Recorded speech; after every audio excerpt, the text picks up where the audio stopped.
Yeah. So within 6 months, it was like dude bails, Forbes cover, dude bails, company files for Chapter 11. And while all of this is happening, there's a Netflix series being made about my fucking life.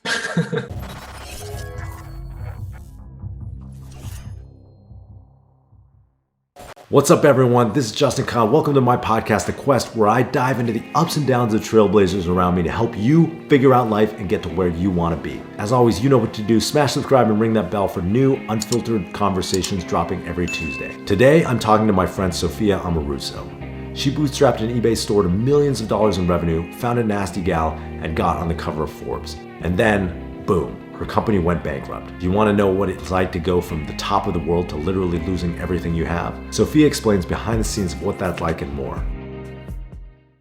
Well, Sophia, thanks for joining me on my podcast. Thanks for having me. I want to talk about your origin story. And I think that I remember hearing about Nasty Gal right before you guys raised that like huge round. And I was just reading your story, like, I don't know, it was everywhere. And I was so impressed with like how you basically bootstrapped that company from nothing into this kind of monster brand online. So can you just tell me about, how you got started as an entrepreneur? Yeah. Yeah.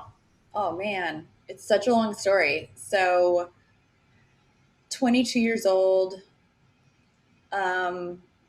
working in the lobby of an art school,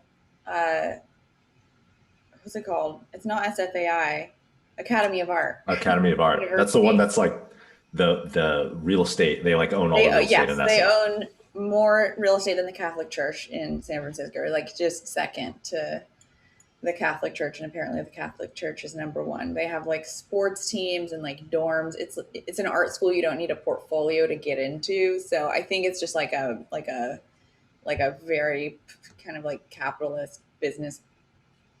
People come out of there with talent, but it also seems a little predatory.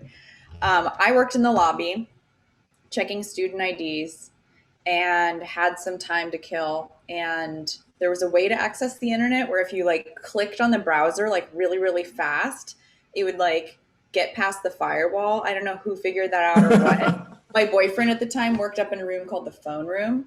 So I was like on MySpace. This is in 2006. Yeah.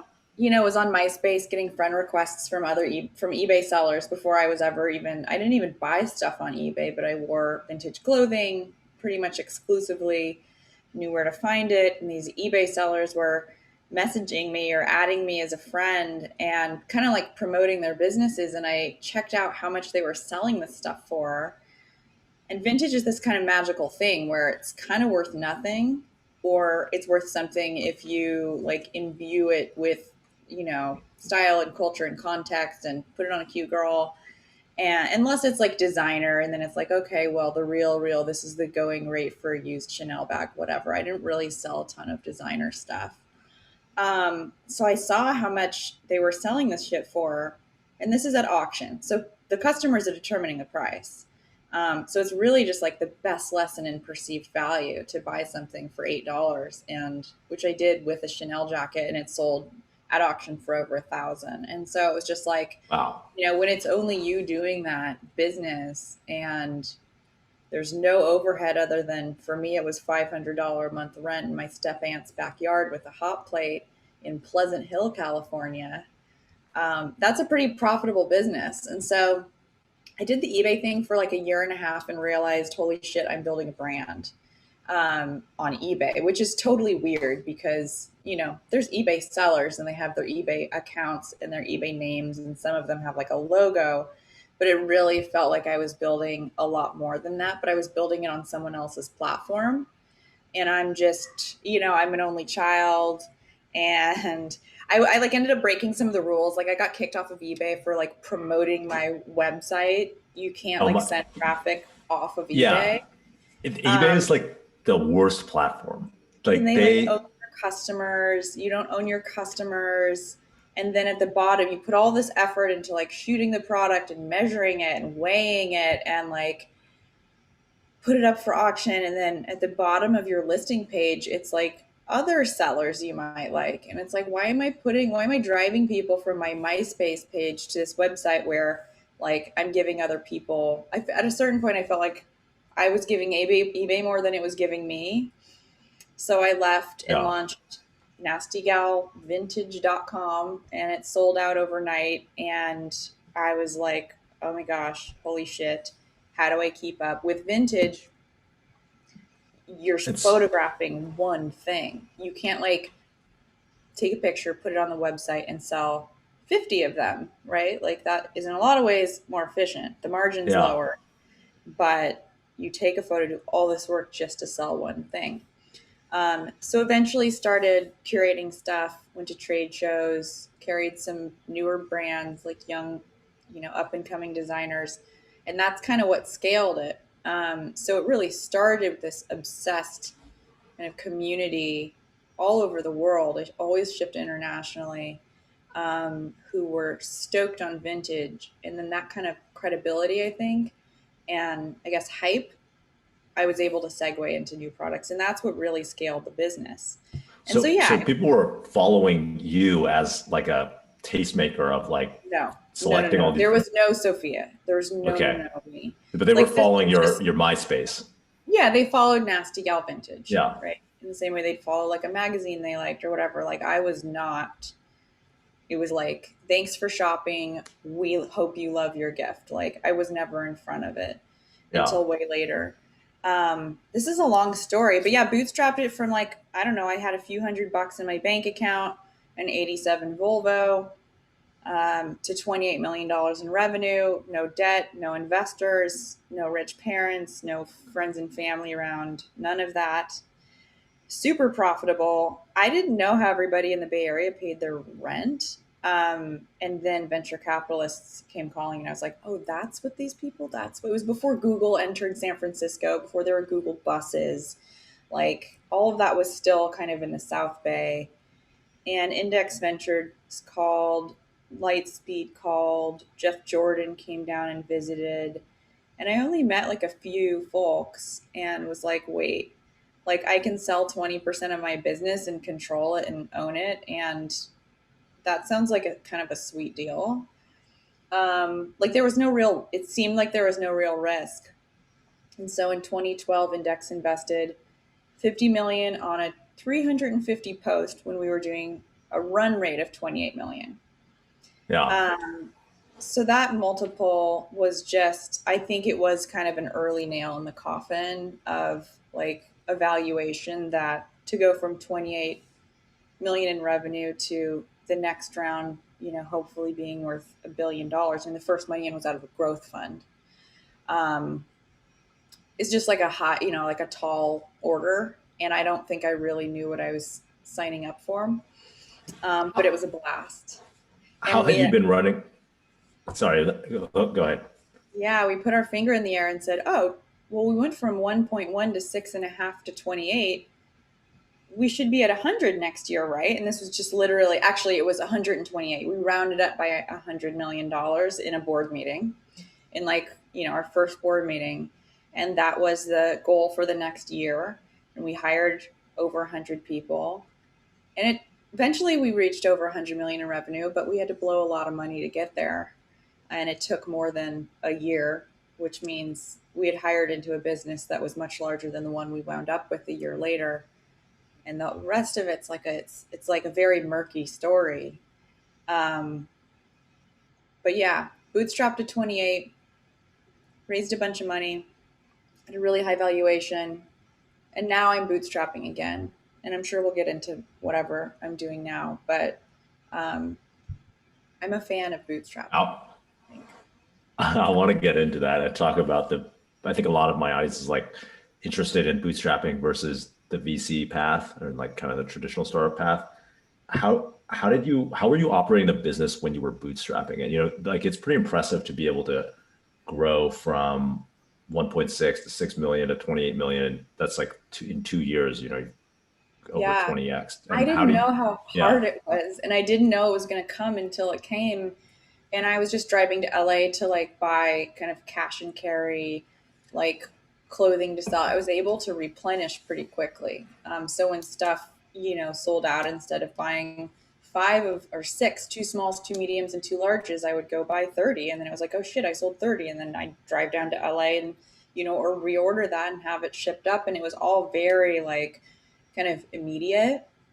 I wasn't really buying a lot of stuff that was, 6 months out, or, the traditional kind of like fashion cycle. So I was able to move really quickly. And I mean, it was like all word of mouth. And so I hired, at around, it was maybe a couple million. I hired my first, it was maybe like $1 million. I hired my first consultant. His name's Dana Freed. I officiated his wedding more recently. And he's really the person who was like, okay, like you need financials. And I had like a bookkeeper, but I didn't have any future facing anything. There was no plan. And to be clear, index invested when there was no plan too. So it was just, it was this kind of like freak accident where I followed my nose. But I, eventually hired my first employee and my second employee, and, hired generalists in the beginning, people who were willing to do whatever the company needed. They weren't executives. They were shipping stuff and writing product descriptions and steaming clothes and, answering customer emails. And I, stayed focused on the marketing and the brand and the curation of the product and the stuff that was kind of essential to Nasty Gal. And then wound up with the COO, and then we had departments. I mean, it's all just kind of like the typical stuff. But for the first like few years, it was, some kids kind of rattling around a warehouse, outgrew that warehouse, moved into a different warehouse, probably OSHA violations all over the place. But it was like one foot in front of the other. It sounds really, it was very simple. It was buy things for more, sell things for more than you buy them for, and don't spend all the money. Yeah. Like that was it. That was what I thought business was. I didn't know you could build an unprofitable business. Like that just blew my mind that could even happen. Yeah. So, I mean, that's what business I think is, buy things, for less than you sell them for, and don't blow all the money. I love those rules. It's a simple, but like, that's kind of like the atomic units of business. And then we make it complicated on top of that. Yeah. In pursuit of like more. And it's like more isn't always better. So when you discovered venture or VC or venture capitalists discovered you, it sounds like that was a kind of fundamental inflection in how you were operating the business. Yeah, it really was. I didn't need the money, and they invested 50 million. The company didn't need the money. So I took some secondary, which was like in 2012, I don't know what it was, 28 years old. That was just like game changing. And so for that reason, I think, it was a good move. The expectations changed. We had a board, but I didn't know what I was doing. I wound up with a board, and I heard boards were a nightmare, and pissing contests is what people told me. And so I was just like, great, Danny Reimer, you have one seat and I have two, and that one's empty, and I vote for it, and that's our board. And that was our board almost until the very end. For years, that was the board, which in retrospect was a real kind of miss. Having more smart people around, especially operators, because he was never an operator, would have been really incredible for those years where we were scaling really quickly. Didn't have a board of advisors. And so, I'd entered like a completely new space and a different way of doing business where, growth over profitability was like the mandate. And I didn't really, you can't like feel your business when it's like out to lunch in that way. Like I knew where, like if a housekeeper comes and cleans your house, you're like, where is everything? But you can have the messiest house and know exactly where everything is.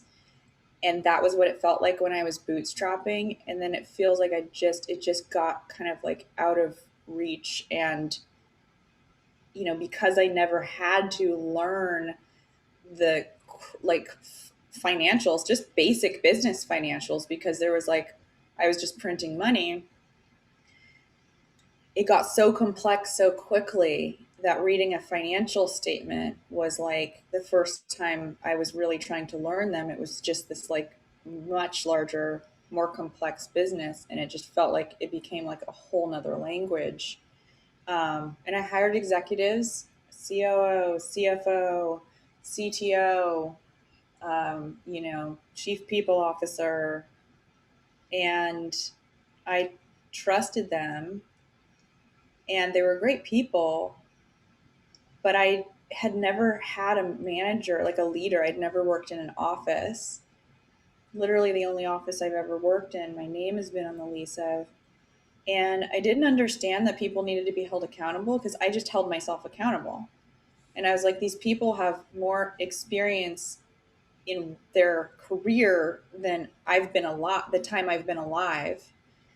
So they're definitely going to show up and diagnose the business and do what it needs to be done. And if they say they're going to do something, they're going to do it, right? That's just like being a grown up and keeping your commitment. That was just my logic. And, you know, quantum physics, not an expert. It's like something behaves differently when it's observed, and people are the same way, and they like want that guidance. It doesn't matter how experienced they are, they like want to be held accountable. And I did not relate. And I learned that really, really late in the game. It's so interesting. I see a lot of parallels with my own story. Like when we were building Justin TV and Twitch, we weren't profitable for a long time. We were kind of doing the venture way, but we knew nothing, but we were just kind of figuring it out, like you said, one step at a time. And we're very connected to what was happening in the business. And later on, I had other companies, and I had a company that failed recently that, raised $75 million. And I was completely disconnected from what was happening.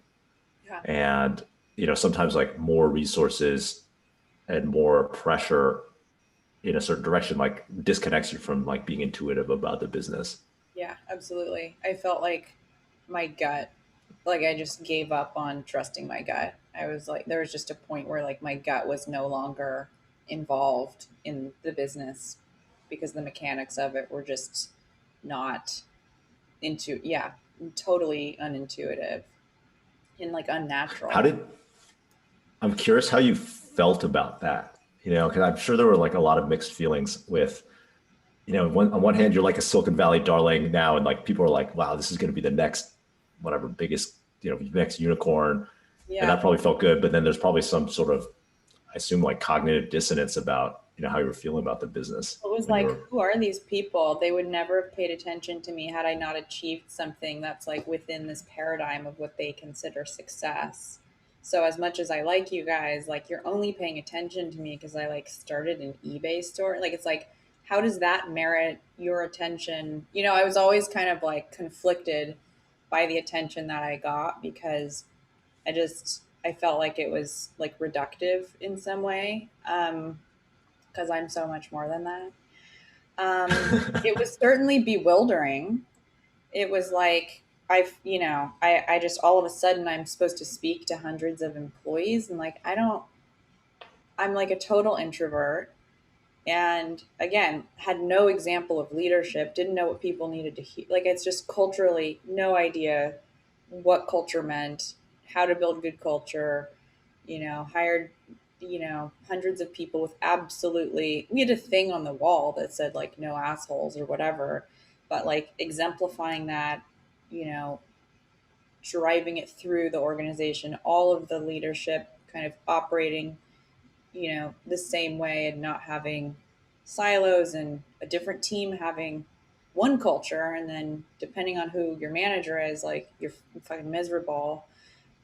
There was like multiple cultures in the business, and it just became this, fiefdoms and cliques and kind of a nightmare. But it was a fucking blast. Um, it was such a blast. I mean, my feet weren't touching the ground, and I'm so glad that they found the ground again. But, to be in your late 20s and like be able to buy your friends oysters and like nice wine and like pay off your mom's mortgage and like buy a house and graduate from your Nissan to like a Porsche, that stuff like doesn't really matter. And I'm so glad that at a relatively young age, I'm 36, I've learned the thing that usually takes people like retirement, like to get Yeah. to like, they save and their whole life to sit by an infinity pool. And it's like, once you've sat by one, you've sat by them all. It was great. Everything's great when you're drinking. I think I was drinking a lot. So it's like, I can't sit by an infinity pool and drink fucking coffee. So I kind of just don't want to go sit at a resort because I'm just like caffeinated. I don't really drink very much anymore. So I just like, you know, Sancerre became, buttery oaky Chardonnay, and I was able to travel the world and take my friends on vacations and like was constantly celebrated and was this like, outlier, and it was pretty freaky. It was pretty freakish, but it was just like, go to the airport to be flown by Google to Cannes Lions to speak on Google Island with Jeffrey Katzenberg and like take my best friend and buy our matching Hermes scarves in the airport on the way there. Just like shit I would like never do again. And it's like, I was never even that person. I had like a storybook wedding and like wore a giant white dress and like, was in Martha Stewart weddings. And it's just like, just so funny how, in some ways conventional, my unconventional success, kind of the things that I, thought were cool and interesting and exciting. And I think it was especially interesting though, just because I felt like I came in the back door. It's like, who let me on this super yacht? Like, like what's a tender? Uh, like who, like, why am I sitting next to Ari Emanuel at like a dinner in Cannes? Like, how did this happen? Um, I danced with Bill Murray once. It's amazing. That's pretty cool. Yeah. But it was just like it was just such a freakish journey. And this sounds like a cop out. Cause when we were valued at $350 million, I owned 80% of the company. We actually had an acquisition offer of over 400 million when I owned 80% of the company. And my investor told me to like ask for more and that wasn't enough and that vanished. So that would have been a very different life. Forbes would have been right when they put me on the cover. They were wrong. Um, Well, that's so interesting because the difference between success and failure can be so slim sometimes. It's like you aren't a different person. You were working just as hard. You created something that a lot of people considered to be pretty valuable and actually at a certain point was, profitable, doing $28 million of revenue. And so the real difference is like timing and whether you said yes to one thing or could convince Danny, that was the right move or not the right move. And yeah, that's and I like, love him. I love him. But I'd say it was like naive of me to raise that much money with the experience and lack of plan that I had, and it was irresponsible of them. Literally, I'd never made a deck. I'd never like worked in Power. I'd never made any kind of presentation in my life, and they had an associate make one based on like information that they pulled from different parts of the business, and they just basically propped me up in front of the partnership and said like read this, and it was just all so impressive that they were like here. So it was just like I so weird. And had we raised it like 100 million valuation, like the story it would just have been so different, And I think apparel businesses, it's just like how many apparel businesses are unicorns, it's not necessarily a venture scalable business. There's like Farfetch, which is kind of essentially a marketplace, and ASOS in the UK, that's like a total outlier. So I think it was the era of fab.com and Beachmint and yeah.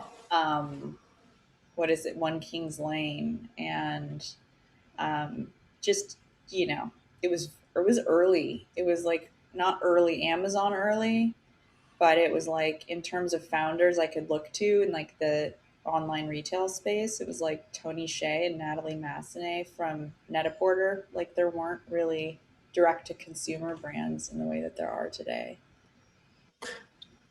I really resonate with what you said earlier, where you were talking about being really grateful for having the experience of the infinity pool and the super yacht and everything, and how that was better when you were drinking, and kind of like realizing that young, that like, now 10 years later, you could say, oh, like maybe that's not the most important thing in the world to me, to like have these It's like experiences or get meaningless. there. It's like literally meaningless. Yeah. Yeah, I had the same experience. All my life I wanted to be successful, and I was like so in my head about it, and then worked so hard at it, and then we became successful and were able to spend all this money and go on like vacations to Ibiza or wherever, and like just be like, this is amazing. But then I found it very hollow at the end of the day.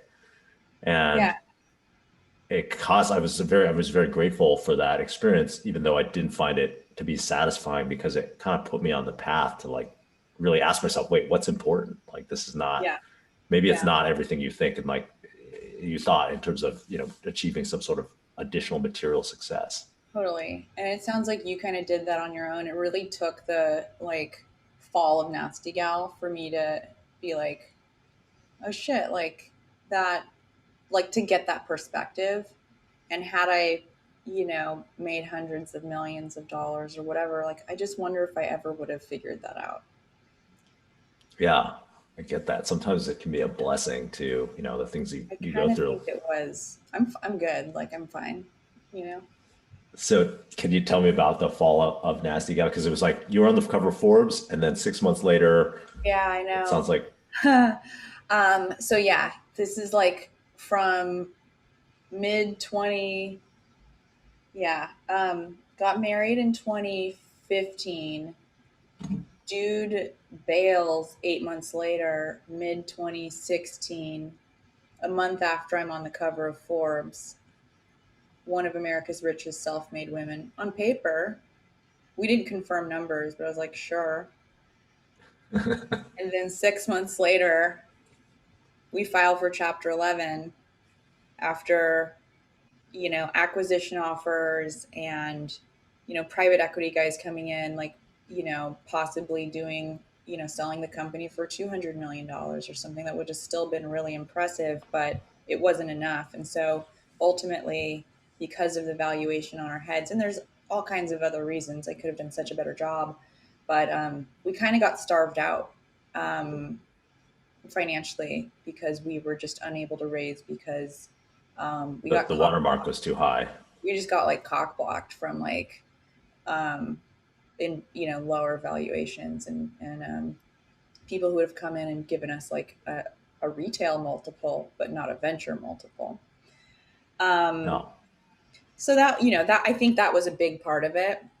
But I think I also had no idea what I was doing and hired a lot of the wrong people and signed up for growth that I didn't understand and a whole like litany of other things that kind of led to that. But ultimately, it was like Hail Mary after Hail Mary somehow kind of fell through the cracks. And so, yeah, so within 6 months, it was like dude bails, Forbes cover, dude bails, company files for Chapter 11. And while all of this is happening, there's a Netflix series being made about my fucking life that comes out 4 months after bankruptcy, telling 150 million households that I'm the founder of a fucking eBay store called Nasty Gal. As the For the first time in 10 years, I'm trying to move on from Nasty Gal. I'm no longer involved. That was really fun. Like, it's cool. I'm going to be able to look back and be like, oh my God, look at this Netflix series. That's so funny that that happened. But the timing couldn't have been worse. So then it's just this fucking identity crisis of like people thinking I'm the girl boss and this big hero, and then this like all this noise about like, bad culture and, the company falling apart. And then, this Netflix series with like it's a scripted comedy that's like loosely based on my life with this person playing me who's like, a difficult person. And then it's like, did she really do that? Did that really happen? And then, a year after I'm like invited to Vanity Fair's fucking Oscar party, they're, the headline is like the worst thing about Netflix's Girl Boss is its source material. And it was just like such a trip, right? But I got up and moved on quickly, and I just tend to do that, and I work things out while I'm moving forward. Yeah. Yeah. So you were able to just gotta keep going and say like Yeah, I'm gonna do fucking something yeah. next, and Girl Boss yeah. had so much momentum. I'd written that book in 2014, and it sold 500,000 copies and spent 18 weeks on the New York Times bestseller list. And it was in some ways like louder than Nasty Gal, which is crazy because it wasn't even a business; it was just a book. But it kind of kicked off this whole, it gave a lot of women who didn't have the pedigreed kind of education or business experience of glimpse into the fact that a community college dropout or someone from Sacramento, California could start a business on eBay, and now it's Shopify and Etsy and all these platforms that didn't exist when I started out, and be successful, which there weren't really any kind of examples of. In the business book section, it was like Sheryl Sandberg, and this came out a year after Lean In did. And it was just this like, first person with a tattoo in the business book section or something. I don't know. But it really struck a chord. And so after Nasty Gal, it was like, Girl Boss has so much momentum. This community has already been built without me. They're just waiting for me. I'm just going to like get the mitt and catch it. Yeah. And started building Girl Boss, and did that for 3 years. And what was I can see how it resonated because there aren't that many, it was just Lean In, right? Lean In, and Lean In is it's kind of have this elite, Sheryl Sandberg's like, I was, Harvard and Google and chief of staff at the White House or whatever. She was like at the White House, and then like Facebook. And your story seems like it's like a accessible story. Like people, they can probably envision themselves as like, Remember, oh, I I can went to do her that. house for a dinner once. Yeah. It was Iconic Capital. Yeah. Do you know Iconic? Mike Yeah, I know Amber. Iconic. They managed my money because they thought I was eventually going to be a billionaire. And I got invited to a dinner they put on at her house. And I remember she came over to the table and she was like, I'm writing a book. I was like, oh, cool. What's it called? And she was like, Lean In. And I'm like, oh, that's a really good name. But yeah, very different perspective. What did they call it? There was like a Lean In for Misfits is what they called someone, New York Magazine or someone called the book. But yeah. Lean In for Misfits. Like, I like it. Me So too. what was tell me about the community. Like, how did that, Oh yeah. who are the type of people in the community, and like, what did you build? Totally. It was ambitious, like a generation of ambitious women who no one had really spoken to, who, wanted to start businesses, had all the tools they needed to start businesses or advocate for themselves or ask for raises, but no one had really shown them like how not to, like we were expected to kind of be wallflowers. And I don't know, I just came out the womb like, I'm an introvert, but like I live kind of loudly. And so, it was called a movement, and, had the podcast for 5 years, interviewed the most, interesting founders and creatives on Girl Boss Radio, and had built this like insane Rolodex, mostly drinking. Over the 10 years I had built Nasty Gal, and had access to the kind of women that would speak at something like, the Fortune conference, where people pay $10,000 to see them speak, but they had become friends of mine. And when I decided to throw a conference in March of 2017, 4 months after the Nasty Gal went belly up, like they showed up and they spoke. It was pretty amazing. We sold out 500 tickets to the first Girl Boss rally in a few weeks. And eventually built a social network that wound up with 60,000 users. And it was on the web. It was like not an app. Yeah, did huge brand partnerships with Uber and Shopify and Goldman Sachs and Fidelity and Prudential and a lot of financial services. Cadillac was a big partner of ours. And it was mostly, it was something I, again, just was like, I'm going to move fast and like kind of didn't have a plan. I Yeah. had a deck and it was like, at some point it was like, oh, we can do a box subscription service. Or like there were so many ideas. Online education, which is what I'm doing now, was, one of the things I wanted to do at GirlBoss. And it wound up kind of being a media company that I tried to turn into a technology company, but unsuccessfully. Yeah. And I did that because no one wanted to invest in a media company. So I did that for Yeah. the wrong reasons. Because we just use Mighty Networks now, and there are white label, social networks out there if you want to host your community on something. Circle, I think, is another one. Yeah. Um, and then, did that for 3 years, sold the company at the end of 2019. And then 4 months later, whatever, when COVID hit, was like, we were planning our biggest conference ever. We had a 10 million. Am I just babbling? Like, is this No, okay? I this don't is know if great. I'm I like, talk so this it, I'm, much. no, this is, I'm into Yeah. it. I love Okay. this. Yeah, I don't, It's I'm great. making it easy for you, but I also don't want like the comments to be like, oh man, I'm going No, to no, talk about. this is my style. I love to like, I Okay. hate it when podcasts where the host is constantly interrupting, and I Or love like, to what just, advice do you have for this person? And I'm like, they can deduce the advice from the things that I say. Like, yeah, I don't have that on tap. And I think people expect that. So it's, no, hopefully I this love is to, I'm helpful. about, yeah, I want to hear people's stories. That's what I love. Like, I Yeah. love to hear, like, this is such an amazing story. So like, keep going. This was perfect. Thanks. Um, Sounds like you so sold the company at exactly the right time, by the way. I Like, how did. did, I I mean, did. It wasn't yeah, like a, financial win, but I had partnered with someone who had just started a holding company, someone who was actually an investor in GirlBoss, Joe Marchese, and he had founded this thing called Attention Capital with Nick Bell, who was the head of product at Snap, and it was very early, and they were raising tons of money. And we're going to plow that into GirlBoss. And so it was a little bit of like a speculative sale. It was, they were relatively new and they were going to be rolling up other companies in the media space. And ultimately, COVID hit. Their ability to raise fizzled out. And we had a $10 million deal on the table, like 1 year with Omnicom.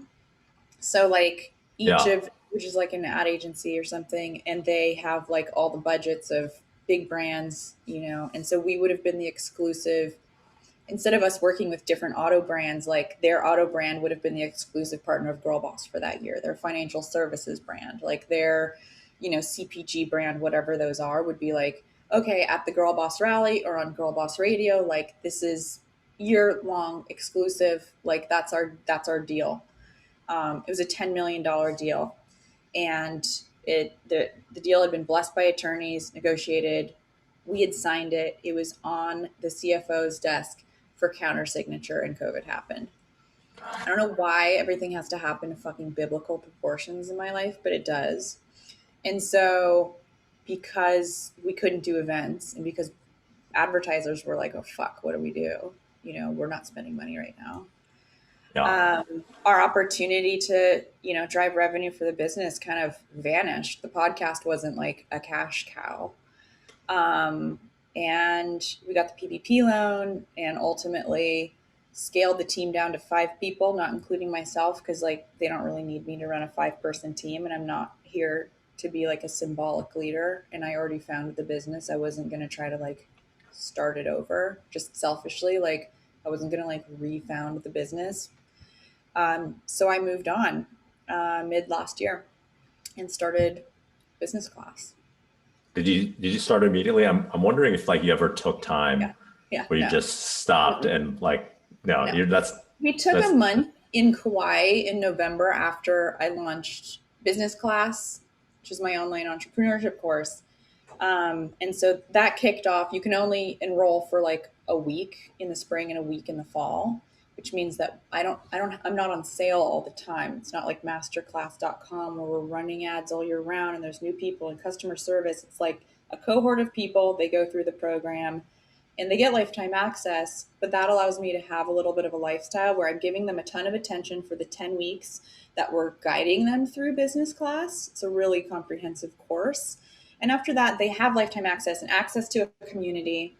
And like we're in there supporting them, but it's very surgical, like how my time is spent promoting it, you know, guiding it, doing weekly Zoom calls with the students, and then I'm able to like compartmentalize my life in this new way where no, I haven't taken like a sabbatical. Like I just don't know who that is, just such a privilege, I guess. And it's like, yeah, I use failure like as momentum. It's really weird. But yeah, started 3 months after the the day I left GirlBoss, launched business class with like hours and hours of video that we shot in my house. My longtime boyfriend's a director. Wrote 300 pages of worksheets. Um, Marketed this like amazing thing. I don't know where the flight manual is, but yeah, and pulled in over $1 million in revenue in Oh, that's like three amazing. months, mostly profit with a team of 3 people. I have 3 people right now, and we're going to launch it again in a few weeks. And it's all margin. It's just How like, did I, yeah. how did you decide what business you wanted to build? Um, I'd thought about teaching a course, and us launching like a master class for women or something like that at GirlBoss, and that could have been really cool and probably a really good business. And never ended up doing it because we were already doing too many things, and that's kind of plagued me in my careers, trying to do too many things at once. And finally, 15 years later, have just learned to kind of not think that every one of my ideas is a great one and a huge opportunity. And so this next move, even though it happened very quickly. I was very, very clear that I wanted to bootstrap, that I didn't want to raise money, and that I wanted to have a lifestyle where I could control my schedule in a way that I never had before. Um, and this kind of fit the bill. And so as I've thought, and it feels more like I'm doing projects, even though I have a team year round. Business class launches, runs for 10 weeks, and then it's kind of lightweight until we relaunch it. And so I just want, if I do a podcast, it's going to be a series. It's not going to be every week for the rest of my life. I did that for 5 years. Like, I don't want to be on the hook to feed a business every day in the way that I used to. And so, and I'm kind of, in terms of like how I decided to do business class, is like, I wish I had this when I started out. There's nothing like it really out there. It's super comprehensive. And I'm not done learning, but I've learned enough the hard way to know like what's lurking around the corner for a lot of founders. And it's kind of very effortless for me to be like that periscope for them. And it's really gratifying. It's just super fun because it's like I'm just harvesting 15 years rather than like feeling my way around in the dark trying to invent a business model with GirlBoss. And it's like, is it a media company? Is it a technology business? And like, I'm just like, this is what it is. It's actually pretty simple. There's a login. It's great content. Like, you're going to get a lot from it. I'll tell you why. And we can do this together, but there's no other, you know, I could have a podcast every week. And I was like, and that would be great promotion, right? Great marketing for what I'm doing. And I already have an audio audience, like 20 million downloads on GirlBoss Radio. But I'm like, that doesn't fit my thesis for the way I want to spend my time now. And I don't know, I'm proud of that. Yeah, that resonates with me so much. As like Yeah. someone who's been an entrepreneur for so long, and always the next idea I was like would dive into it 100%, and but it like maybe it wouldn't work out, and I was just always jumping from thing to thing that was like all consuming, and Yeah. it did not lead to like a very I didn't know what balanced a life. personal life was. I had no Yeah, desire for a personal life in my 20s. What's that? Like, I have a house, it's a crash pad, I travel. Like, this guy I ended up marrying, like he's cute and doesn't cause problems. He was a nanny once. He'll be a great dad. Cool. It was just like, it was like check, check, check kind of, rather than like finding meaning or like even knowing who I am, or taking time to learn things that don't actually benefit me, which I still have a problem with. Like I don't read books just to have interesting conversations. I like Google things that can only like benefit me and my business and my, like it's all nonfiction and it's not about science or history. I really want to change that. Um, yeah. Does that make Yeah. sense? Like Yeah. I'm just like tired of I'm just tired of of gravitating toward only things that could benefit me. It works, Yeah. No, but it's I also get like that. I'm a very I was like it's very one note to, you can be great at something like doing that, but at the same time you're not really that well rounded of an individual, and I'm not sure, I don't know if I'll ever be, but I like really want to be. How are you finding meaning now?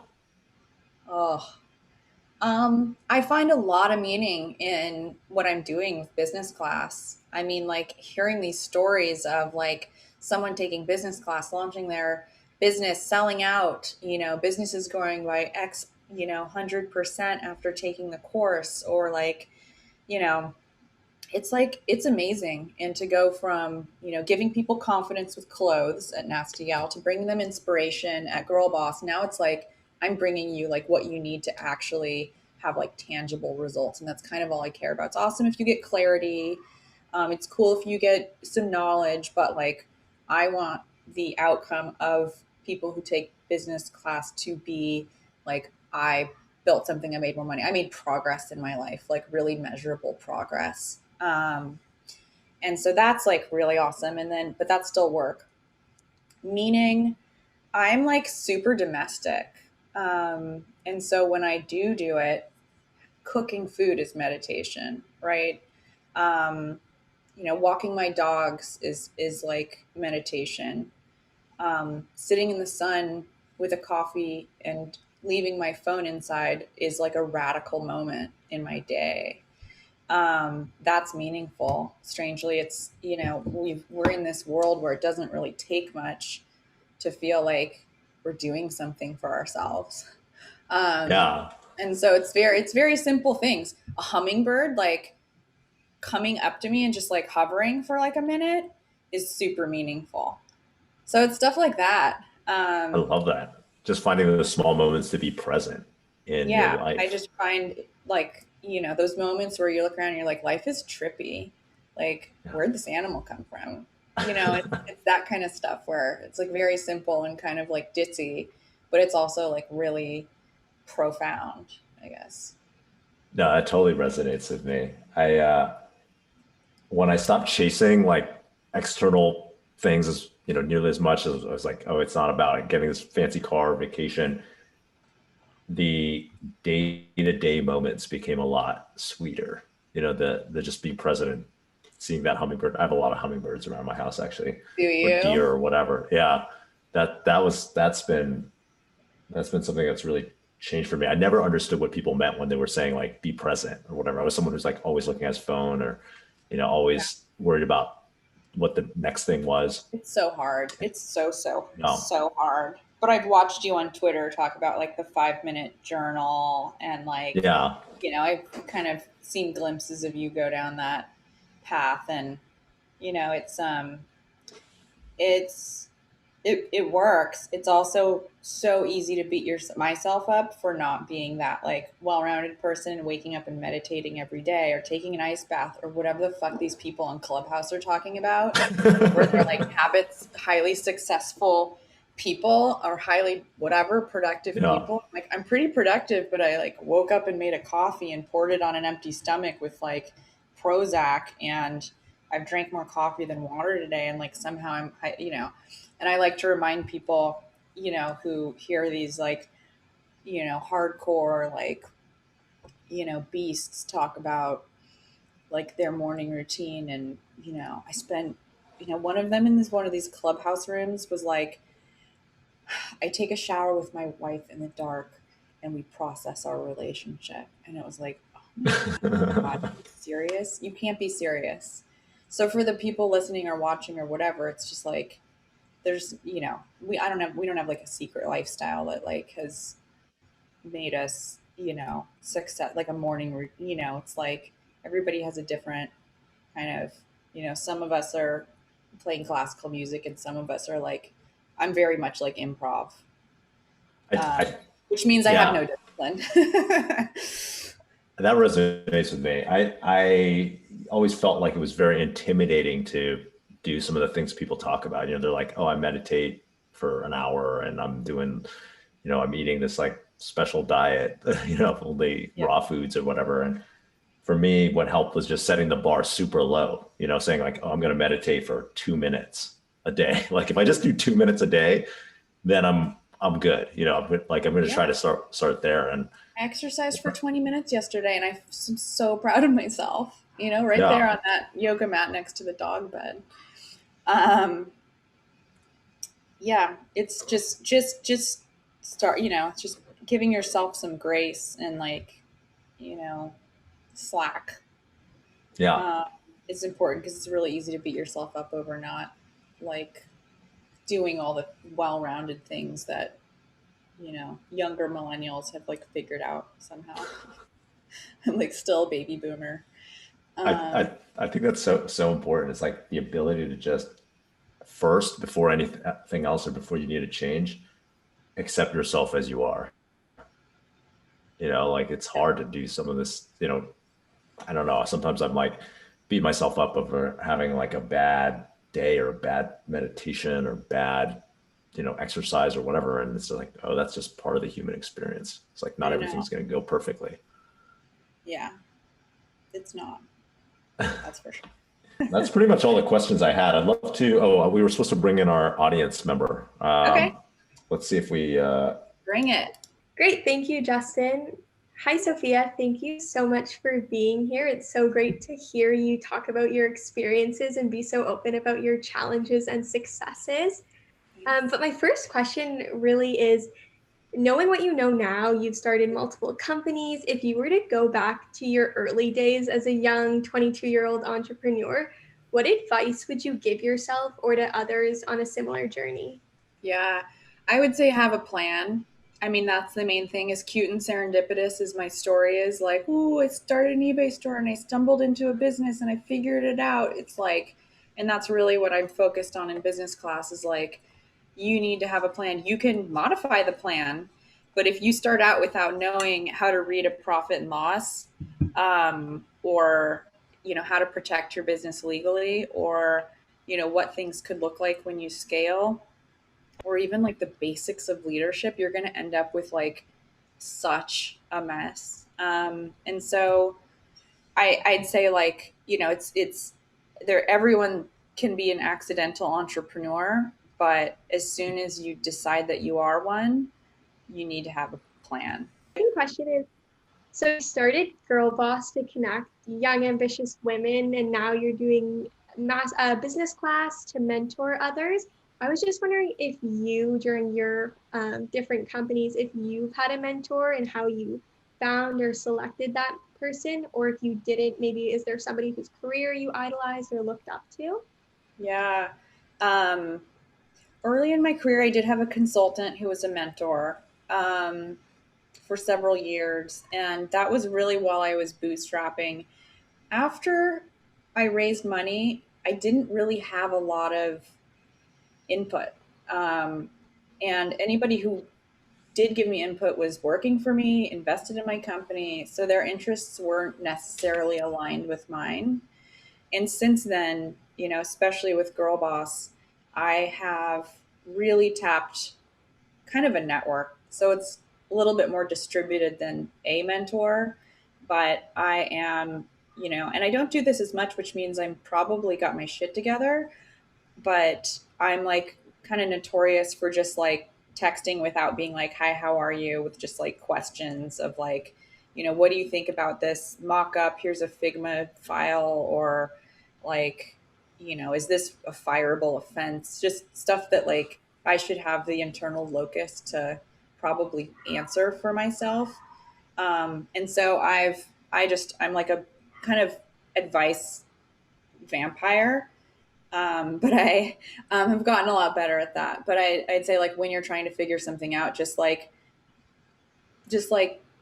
borrow people, and you're not necessarily asking for advice, but just like hassle people until like they don't respond as quickly anymore. Or, it's like it's not, and of course give value back to them, but like, I'm kind of shameless in like asking for what I need and really impatient to learn the things that I want to learn, which often comes with less tact than saying like, "Can you get lunch next week?" and then waiting to ask a question. It might be a better idea, but it's really about having a network for me. It's really great to hear. Thank you so much for your answers. It's amazing to see how you've really been able to adapt to everything that's been thrown at you and really come out on top. Thank you so much. It's nice to meet you. Thank you. All right. Thanks, Jaiya. Sophia, this has been amazing. I really appreciate you coming on the podcast. Yeah, this is fun. Yeah, anytime.